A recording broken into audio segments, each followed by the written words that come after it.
तो Donald Trump ने इस जंगबंदी में हासिल क्या किया? 10 शराइत तो मैंने आपको बता दी कि जनाब ईरान की 10 शराइत बड़ी सख्त है। इस तरह अमेरिका की भी शराइत है, वो इसके बिल्कुल ऑपोजिट है। लेकिन 2 हफ्ते की जंगबंदी के बाद क्या होगा और इस लड़ाई में अमेरिका को मिला क्या? नंबर 1, आबना उर्मुज जो पहले खुली हुई थी जंग से पहले, लंबे अरसे के लिए डोनाल्ड ट्रंप ने पूरा महीना उसको बंद करवाया और अब जो जहाज ईरान की निगरानी में और ईरान की इजाजत से वहां से गुजरेंगे उनके ऊपर फ्यूचर में टैक्स भी लगेगा। ये एक हासिल की चीज। नंबर 2, यूरेनियम अभी तक ईरान के पास है और ईरान कह रहा है जनाब हमें कानूनी तौर पे इजाजत दी जाए आइंदा इस पे काम करने की।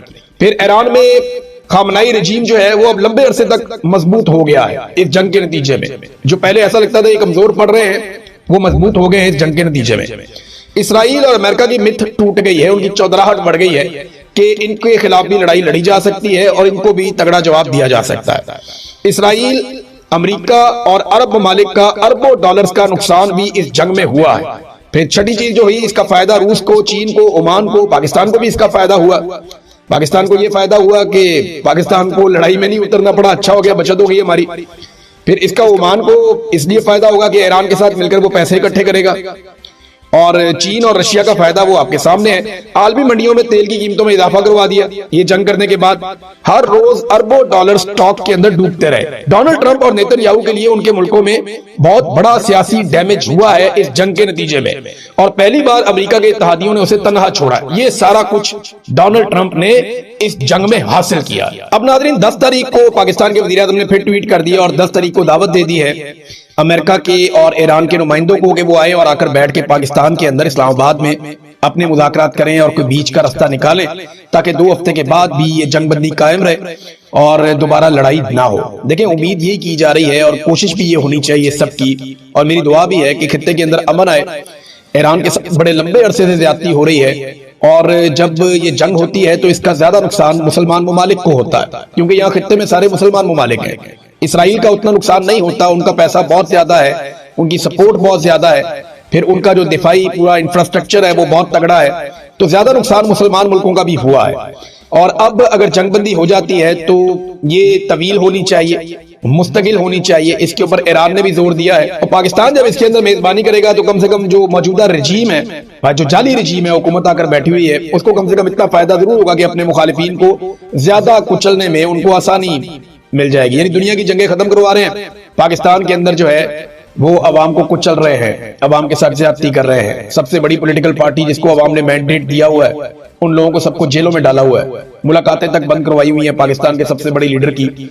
तो अब जब डोनाल्ड ट्रंप को राजी करेंगे तो उसके बाद पाकिस्तान में जुल्म और जबर का एक नया सिलसिला भी मैं उम्मीद करता हूं कि आसिम मुनीर साहब शुरू करवाएंगे, क्योंकि ये ट्रैक रिकॉर्ड है। जब जब इन्हें ऑक्सीजन मिलती है ये अपने मुखालिफिन को कुचलना शुरू कर देते हैं। अब तक तो हमने यही देखा। तो नाज़रीन, ओवरऑल क्या हुआ, यानी आखिर में मैं आपको ये बता देता हूं कि ईरान ने अपनी इस्तकामत के जरिए से, अपनी बहादुरी के जरिए से और मुसीबतों को फेस करके, उनका सामना करके एक आसाब शिकन लड़ाई जिसमें उनके बहुत सारे लीडर्स कुर्बान हो गए, उनके बहुत सारे फौजी शहीद हो गए, उनके लोगों का बहुत नुकसान हुआ, उनके इंफ्रास्ट्रक्चर का बहुत नुकसान हुआ, लेकिन इसके बावजूद वो डट कर लड़ते रहे और बिलाखिर ईरान ने वो अचीव कर लिया जिसके बारे में सोचा भी नहीं जा सकता था। आज अगर जंगबंदी हो रही है तो ईरान उसको अपनी फतह करार दे रहा है। अमेरिका भी कहेगा उनकी फतह है, लेकिन ईरान के अंदर लोग ये मान रहे हैं कि ये ईरान की फतह है। अमेरिका के अंदर कोई ये मानने को तैयार नहीं है कि डोनाल्ड ट्रंप ने ये जंग जीती है। अमेरिका के अंदर लोग ये तस्लीम नहीं कर रहे, अमेरिकन मीडिया ये तस्लीम नहीं कर रहा कि अमेरिका ने ये जंग जीती है, जबकि ईरान के अंदर लोग इसको जश्न के तौर पे मनाएंगे अगर ईरान की शराइत पूरी हो जाती है। तो पहली मर्तबा ईरान के जानिब से इतनी सख्त शराइत अमेरिका को माननी पड़ रही है और डोनाल्ड ट्रंप को जंगबंदी पे मजबूर होना पड़ रहा है। तो इसमें अगर मैं ये कहूं कि इसमें जीत किसकी हुई है, तो इसमें जीत ईरान की हुई है और ईरान की इस्तकामत की वजह से ही पाकिस्तान को ये मौका भी मिला कि पाकिस्तान अब मेजबानी करेगा मुज़ाकरात की जो ईरान और अमेरिका के बीच में होंगे। देखते हैं जामिन कौन कौन बनेगा। पहले वो ये कह देते थे जी इमरान खान ने एस्टेब्लिशमेंट को ज्यादा सियासत में घसीट लिया, अब बेचारे ये बहाना भी नहीं लगा सकते। पहले वो ये कह देते थे कि इमरान खान ने हाइब्रिड मॉडल की बुनियाद रखी, अब वो बेचारे ये बहाना भी नहीं लगा सकते। पहले वो ये कह देते थे कि जो सियासत से दूर हो गई थी एस्टेब्लिशमेंट, वो पीटीआई की वजह से अंदर आई, अब वो ये भी नहीं कह सकते, क्योंकि नून लीग ने और पीपल्स पार्टी ने जिस लेवल के जूते पॉलिश कर दिए हैं उसके बाद उनकी तरफ से अब कोई जस्टिफिकेशन आ ही नहीं सकती। हालात उनके बहुत मुखालिफ हैं। नदीम अफजल चंद साहब कहते हैं ये जो बेजा और फजूल बेगुनाह गिरफ्तारियों का मशवरा दे रहे हैं ना, ये अरबाब इख्तियार के दुश्मन दोस्त नहीं है। अब अरबाब इख्तियार कौन है? जिसके पास इख्तियार है, और इख्तियार किसके पास है? मिलिट्री एस्टेब्लिशमेंट के पास है, और किसी के पास तो पाकिस्तान में इख्तियार है नहीं। अलीमा खान साहबा के दोनों बेटों की गिरफ्तारी के मामले में अब आज के दिन में पेश किया गया उनके दूसरे साहबजादे को, शेरशाह को। अब ये पाकिस्तान से बाहर था, ये वापस पाकिस्तान गया और वहां इसे गिरफ्तार कर दिया गया। पहले इसके बड़े भाई को गिरफ्तार किया गया, वो गलती से गिरफ्तार किया गया, लेकिन गोंगलुओं से मट्टी झाड़ने के लिए और अपनी शर्मिंदगी मिटाने के लिए ढीटों की तरह उसका रिमांड हासिल कर लिया गया, और जज साहब ने भी उठा के 8 दिन का रिमांड दे दिया। ये जिस जज साहब ने रिमांड दिया, इनके बारे में और भी बहुत सारे कारनामे हैं, मैं क्या बताऊं आपको। बहरहाल यहां पे रिमांड हो गया और दूसरे भाई को गिरफ्तार कर लिया गया सेम डे में। शेरशाह को गिरफ्तार किया गया, और शेरशाह को गिरफ्तार करने के बाद अब उसका 5 दिन का रिमांड दे दिया गया। यहां पे अलीमा खान साहिबा से या बाकी लोगों से, इमरान खान की बहनों से मीडिया ने सवालात किए तो कुछ तकरार भी हुई, और कुछ चीजें बड़ी क्लियर की हैं। खास तौर पे इमरान खान की बहन नौरीन खान साहिबा ने, उनको जब ये कहा गया ना कि ये खाकी वर्दी की तौहीन की गई, खाकी पतलून उठाएगी, तो उन्होंने कहा खाकी वर्दी की तौहीन तो 1971 में हुई थी बांग्लादेश में, यानी वो तौहीन नहीं थी, ये तौहीन है, इसको आप तौहीन समझते हैं। और उन्होंने कहा कि ये एक मूवमेंट था, और उसकी वजह दोनों बहनों ने ये बताई कि वहां पे गोलियां चलाई जा रही थी, एक कारकुन के सर में गोली लगी और वो वहां पे जाबाज हो गया, और उस वक्त वहां पे टेम्परेचर कुछ और था। तो उस माहौल में हसन न्याजी ने ये काम किया, और उसके पीछे जो पेंट पकड़ाने वाला आदमी था, उस हवाले से दावे किए जा रहे हैं कि वो बंदा कोई और था, यानी उस बंदे का आज तक पता नहीं चला।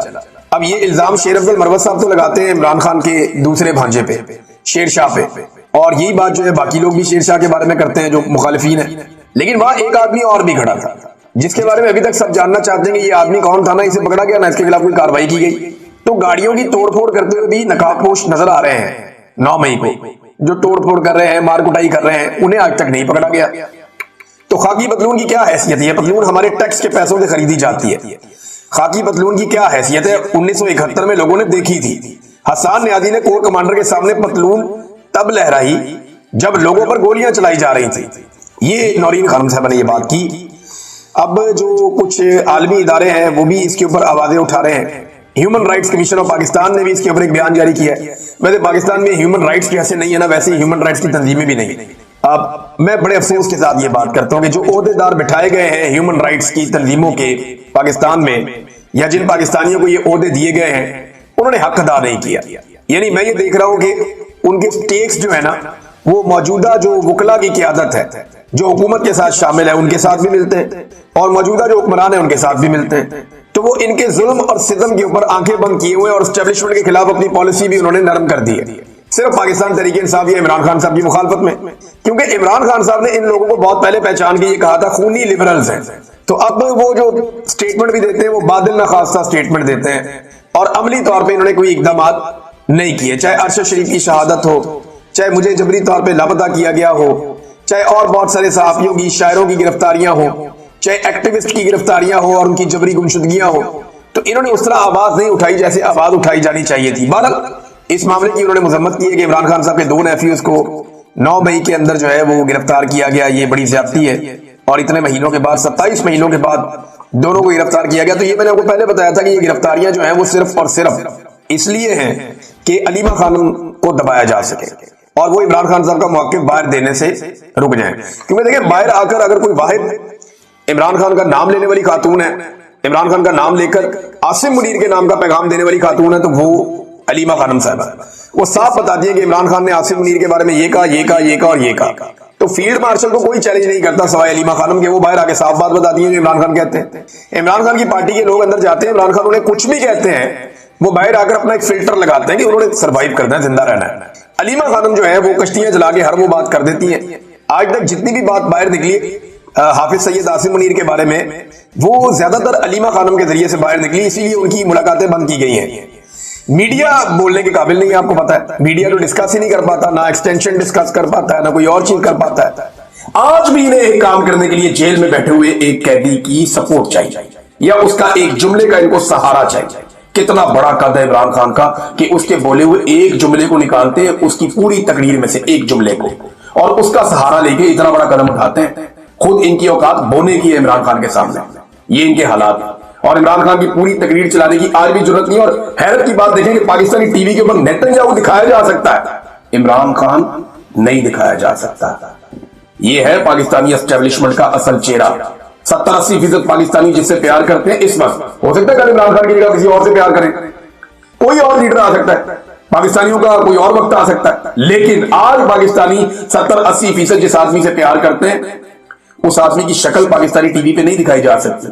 और 100% पाकिस्तानी जिस आदमी को पसंद नहीं करते नेतन्याहू, उसका चेहरा जो है वो आपको पाकिस्तानी टीवी चैनल पे नजर आता है। ये है नाज़रीन पाकिस्तान में इस वक्त हुकूमत और एस्टेब्लिशमेंट का कारनामा।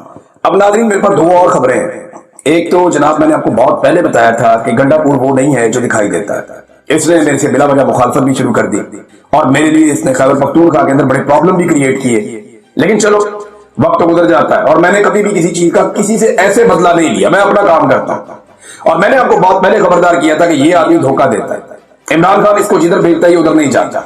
अब इसने ऐसी बारीक वारदात डाली, गंडापुर ने जाके कार्रवाई डाली इमरान खान की बहनों के खिलाफ। अब ये बहनें कौन है?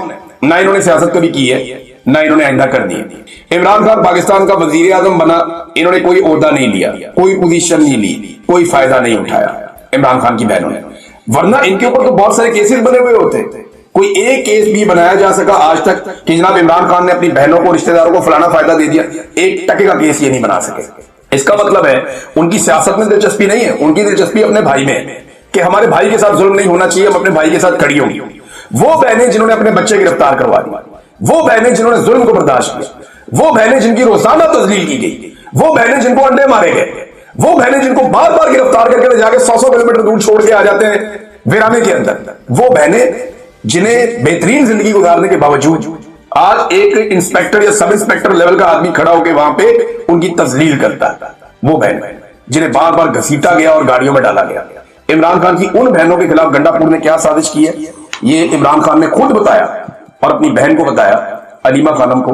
अलीमा खानम को क्या बताया ये जरा आप, मैं अलीमा खानम का ही निकाल के आपको सुनवा देता हूं। जब सहाफी ने उनसे पूछा तो गंडापुर ने आपकी शिकायत लगाई इमरान खान को, ये अलीमा खानम से पूछा, उन्होंने कहा जी। इमरान खान को उन्होंने कहा कि मैं मिलिट्री इंटेलिजेंस की सहूलतकार हूं, नंबर 2 कि मैं पार्टी की चेयरमैन बनना चाहती हूं, नंबर 3 सोशल मीडिया को मैं कंट्रोल कर रही हूं। और अलीमा खान ये बताते हुए मुस्कुरा भी रही थी और थोड़ा हैरान भी थी और वो भूल भी रही थी कि और क्या कहा था। उन्होंने एक दूसरे लोगों से पूछ के बताया। ये गंडापुर ने जाके इमरान खान को कहा कि तेरी बहन ये काम करना चाहती है। हालांकि बार ये गंडापुर अलीमा खानों के आगे पीछे फिरता। आपने देखी होगी वीडियो, तस्वीर आपने देखी होगी।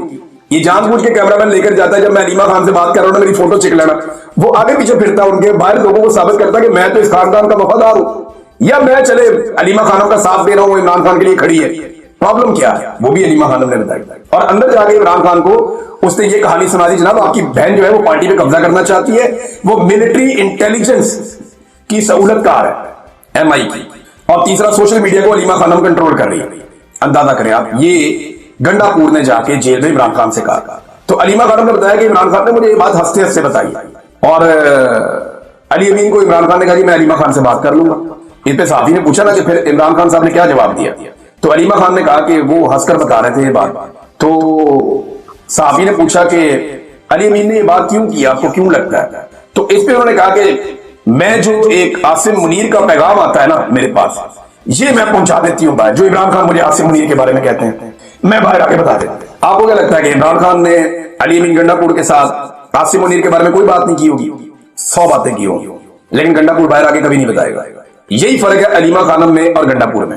अब क्योंकि अलीमा खानम बाहर आके बता देती हैं और अली अमीन गंडापुर आसिम मुनीर साहब के बहुत करीब है या वो एस्टेब्लिशमेंट की गुड बुक्स के अंदर है, लिहाजा अली अमीन गंडापुर साहब अलीमा खानम को एस्टेब्लिशमेंट के कहने के ऊपर दीवार के साथ लगाना चाहते हैं। इससे पहले यही काम अली अमीन गंडापुर ने बुशरा बीबी के साथ भी किया था।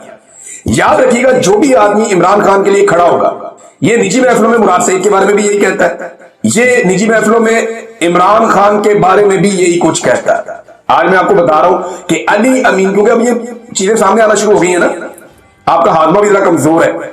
कुछ अर्सा पहले मुझे इनकी जमात के अंदर से लोगों ने बताया कि गंडापुर ये दावा भी करता है कि इमरान खान भी मुझे अब इस सीट से नहीं हटा सकता, मैं देखता हूं मुझे कैसे वज़ारत आला से हटाता है। ये है गंडापुर इस वक्त। और गंडापुर के बारे में इमरान खान की बहन ने ये तस्दीक कर दी जो मैंने आपको बताया था। फिर पंजाब के ऊपर जाके झूठ बोला इमरान खान से कि पंजाब से 500 बंदा आया था जलसे में। ये क्यों किया? ताकि इमरान खान का हौसला टूट जाए। बाकी लोग जाते हैं वो इमरान खान को रियल पिक्चर बता देंगे, नहीं कौन आपके साथ खड़ी है, हौसला रखें, तगड़े रहे, मसला ही कोई नहीं। खान अंदर से उनको तगड़ा करके भेजता है। ये जाके इमरान खान से झूठ बोल रहा है अगले दिन सुबह 7:30 बजे कि इससे पहले कोई और पहुंचे, मैं पहुंचूं फटाफट जेल में। वहां जाके जी 500 बंदा नहीं आया पंजाब से। पंजाब के बंदे, मुझे कई सहाफियों ने यह बात कही कि हमें लग रहा था कि खैबर पख्तूनख्वा में पहली मर्तबा किसी जलसे के अंदर पंजाबियों की तादाद बिल्कुल पठानों की तरह थी। बहुत बड़ी तादाद में पंजाब से लोग आए थे इस जलसे में शामिल होने के लिए, और गंडापुर ने वहां कहा जी सिर्फ 500 लोग। लोगों ने इनको झूठे दिखाए, लोगों ने इनको गद्दार गद्दार के नारे लगाए, लोगों ने बोतलें मारी, और ये सारी लोगों ने बोतल जाती का है वहां इतनी दूर तक, ये तो बहुत दूर इसने स्टेज बनाया हुआ था।